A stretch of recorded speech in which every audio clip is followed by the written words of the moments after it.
السلام علیکم دوستو. جان لاک لکھتے ہیں کہ انسان آزاد پیدا ہوا ہے. انسان کی خواہش ہے کہ وہ آزاد رہے. لہٰذا حکومت وقت کو چاہیے کہ وہ انسان کی اس خواہش کا احترام کرے. اور اگر ہم تاریخ کا جائزہ بھی لیں تو جب بھی قومیں اٹھ کھڑی ہوئی ہیں تو وہ اس بنیاد پر حکومت وقت کے خلاف اٹھ کھڑی ہوئی ہیں کہ ان کو شخصی بنیادی انسانی آزادی حاصل نہیں تھی. اور اگر ہم اس موجودہ دور کی بات کریں تو چند عرصہ پہلے بنگلہ دیش میں جو انقلاب حکومت وقت کے خلاف برپا ہوا وہ بھی اس بنیاد پر ہوا کہ وہاں کے لوگوں کو شخصی آزادی حاصل نہیں تھی. ان لوگوں کو سیاسی آزادی حاصل نہیں تھی, ان لوگوں کو بولنے کی آزادی حاصل نہیں تھی. اس لیے انسان کو اگر کسی بنیادی چیز کی ضرورت ہے تو وہ ہے آزادی. لیکن کیا آپ جانتے ہیں کہ پاکستان کو بنانے والے, پاکستان کے قائد محمد علی جناح کو اپنے ہی ملک میں بولنے کی آزادی حاصل نہیں تھی. جی ہاں, قائد اعظم کی آواز بھی دبائی گئی. چلے آج جناح کی کہانی سنتے ہیں. آپ آزاد ہیں, آزاد رہیں. آپ لوگ اس ملک پاکستان میں آپ نے تقریر ضرور سنی ہوگی کہ آپ آزاد ہیں. آپ آزاد ہیں مسجدوں میں جانے کے لیے, مندروں میں جانے کے لیے, چرچ میں جانے کے لیے. آپ کا تعلق کسی بھی رنگ و نسل سے ہو, ریاست کو اس سے کچھ لینا دینا نہیں. آپ تمام اس ریاست کے برابر کے شہری ہیں. یہ تقریر قائد اعظم نے کی 11 اگست کو. 7 اگست 1947 کو جناح پہنچے کراچی. 10 اگست کو اجلاس ہوتا ہے دستور ساز اسمبلی کا پہلا, اور 11 اگست کو جناح کو بنا دیا جاتا ہے دستور ساز اسمبلی کا صدر. اور یہ تقریر کرنے کے بعد جناح چلے جاتے ہیں گورنمنٹ ہاؤس. کہانی شروع ہوتی ہے ڈان نیوز کے ہیڈ کوارٹر سے. الطاف حسین جو ڈان نیوز کے چیف ایڈیٹر تھے, ان کے سامنے اسپیچ پڑھی ہے اور انہوں نے یہ اسپیچ کل نیوز پیپر میں پبلش کرنی ہے.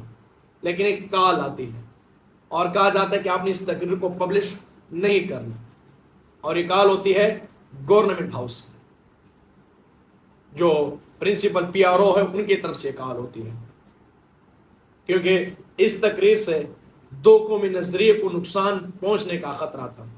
یعنی جس ملک کو بنائے ہوئے 2 دن نہیں گزرے تھے, اسی ملک کی بنیادی 2 قومی نظریے کو اسی ملک کے قائد کی تقریر سے خطرہ تھا. الطاف حسین نے پوچھا کہ کیا یہ ہدایات قائد اعظم کی طرف سے ہیں. انہوں نے تحقیق کی تو پتہ چلا کہ یہ اسٹیبلشمنٹ ڈویژن اس تقریر کو دبانا چاہتی ہے. اور الطاف حسین نے دھمکی دی کہ اگر اس تقریر کو پبلش نہ ہونے دیا اور اس ایڈوائزری کو واپس نہیں لیا گیا تو میں جناح سے شکایت کر دوں گا. اور پھر اس ڈر سے کہ جناح کے پاس شکایت پہنچ جائے گی, انہوں نے کہا چلے آپ اس کو چلا دیں. اور یہ تقریر 12 اگست کو ڈان نیوز میں پبلش ہوئی. لیکن اس کے بعد اس تقریر کو ریاستی میڈیا اور ریاستی کاغذات سے مٹا دیا گیا. یہ خبر حامد جلال پہلی دفعہ 1981 میں لے کر آئے. یعنی اس ملک میں جناح کی آواز بھی کئی سالوں تک, جناح کی سپیچ کو کئی سالوں تک دبایا گیا. لوگوں کو بتایا نہیں گیا کہ جناح نے کیا کہا تھا. اور جب ضیاء کا دور آیا اور پلان آف اسلامائزیشن سٹارٹ ہوا تو بہت سے ایسے ہسٹورین اور جرنلسٹ تھے جن نے قائد اعظم کے اس سپیچ کو کوٹ کرنا شروع کر دیا. تب جا کر بات ہوئی 80s میں کہ جناح نے ایسا بھی کچھ کہا تھا. جناح کا ویژن یہ تھا, وہ اسٹیٹ اور ریلیجن کو الگ الگ رکھنا چاہتے تھے. لیکن پاکستان کے اسٹیبلشمنٹ نے اس تقریر کو کئی سال تک دبایا. اس کو میڈیا سے اوجھل رکھا, خفیہ رکھا, جلانے اور مٹانے کی کوشش بھی کی گئی. اور اس بات کی گواہی سپریم کورٹ میں ذوالفقار علی بھٹو دے چکے ہیں.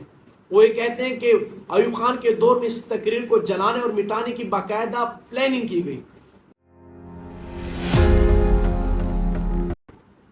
اور ضیاء الحق نے بھی اس تقریر کو مٹا دیا تھا. یہ نصاب میں کہیں نہیں تھا, یہ میڈیا اور سرکاری دستاویز میں کہیں پر بھی نہیں تھا. ہم پاکستانیوں کو 30 کے بعد پتا چلا کہ جناح ایسا بھی کچھ کہہ کر گئے ہیں. اور یہ کوئی پہلے اور آخری بار نہیں تھا. جناح کے ایسی بہت سی تقریروں پر حملے کیے گئے ہیں. زبیر نیازی اپنی کتاب پریس ان چینج میں اس کی پوری داستان لکھتے ہیں. فیتھ, یونٹی اینڈ ڈسپلن, یہ الفاظ میں بھی غلط ادا کر رہا ہوں. جناح نے کہیں پر بھی فیتھ، یونٹی اینڈ ڈسپلن نہیں کہا. جناح کے الفاظ تھے یونٹی، فیتھ اینڈ ڈسپلن. اب آپ سوچیں گے کہ اتنی چھوٹی سی غلطی الفاظ کی ترتیب کو آگے پیچھے کرنے سے کیا ہو جاتا ہے؟ جی بالکل ہو جاتا ہے. قائد اعظم کے جو کلوز تھے وہ یہ دعویٰ کرتے ہیں کہ جناح کا ان 3 لفظوں سے مطلب، جس میں فیتھ سے سیلف اسٹیم تھا یعنی خود پر اعتماد، اور یونٹی اتحاد اور تنظیم. لیکن اگر آپ اس وقت کسی بھی سرکاری کالج اسکول میں دیکھیں گے تو یہ لفظ آپ کو پہلے فیتھ، پھر یونٹی اور پھر ڈسپلن نظر آئے گا. اور زیان ظلم یہ کیا کہ فیتھ کو، جو سیلف اسٹیم خود پر اعتماد کی معنی میں لیا گیا، اس کو مذہبی ایمان بنا کر لکھا گیا. یعنی خود پر اعتماد کے بجائے اس کو ایمان لکھا گیا، یعنی اس کو مذہبی ٹچ دیا گیا، اور وہ آج تک چلا آ رہا ہے. اس ترتیب کو چینج کرنے کی بڑی کوشش کی گئی، لیکن یہ آج بھی اسی حالت میں بے ترتیبی میں پڑا ہوا ہے. اور جہاں تک 11 اگست کی اسپیچ کی وائس ہے، آواز ہے، یہ جھوٹی ہے. اس کی آڈیو ریکارڈنگ کہیں پر بھی موجود نہیں ہے. اور اس کا دعویٰ 2008 کے بعد پیپل پارٹی کی گورنمنٹ بننے کے بعد جب مرتضیٰ سولنگی کو ریڈیو آف پاکستان میں چیئرمین بنایا گیا تو انہوں نے اس کی تلاش کی، اس کی کھوج کی، اور یہ بات سامنے آئی کہ اس کے آڈیو کو مٹا دیا گیا ہے. جناح کے ملک میں جناح کے آواز کو مٹا دیا گیا. مرتضیٰ سولنگی نے انڈیا سے درخواست کی، مرتضیٰ سولنگی نے ہندوستان سے درخواست کی کہ اس آڈیو کو ہمارے پاس بھیجا جائے، لیکن وہ آڈیو نہیں ملی. یہ کسی اور نے ڈب کی ہوئی آواز ہے اس تقریر پر. تو جس ملک میں اس ملک کے بنانے والے بانی کی آواز آزاد نہیں، اس کی کوئی تقریر محفوظ نہیں، اس کے الفاظ کی کوئی ترتیب نہیں، تو وہاں ایک عام شہری کو کس حد تک بولنے کی آزادی حاصل ہوگی؟ اس کا اندازہ آپ خود لگا سکتے ہیں.